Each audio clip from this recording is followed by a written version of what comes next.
जिला कश्मीर में पुलिस और सहाफी बिरादरी के दरमियान खुशगवार ताल्लुकात की एक खूबसूरत मिसाल उस वक्त देखने को आई जब एसएसपी कश्मीर मोहम्मद मुराद गांगरो ने सहाफियों के एजाज में टी पार्टी का खुसूसी एहतमाम किया।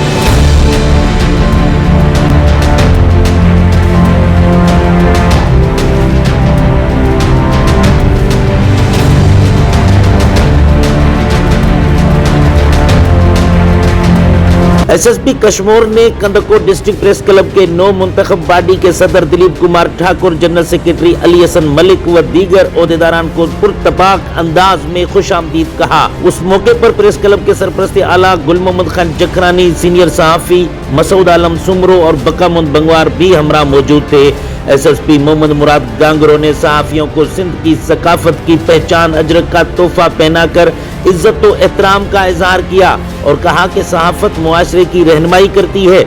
जबकि मुसब्बत और जिम्मेदार सहाफत अमन व अमान के क़याम में अहम किरदार अदा करती है। टी पार्टी के दौरान खुशगवार माहौल देखने में आया, जहां सहाफियों ने अपने एजाज में मुनक्कद इस इज्तिमा पर एसएसपी कश्मीर मोहम्मद मुराद गांगरो का शुक्रिया अदा किया और पुलिस व सहाफियों के दरमियान तावन को मजबूत बनाने के अज़म का इजहार किया।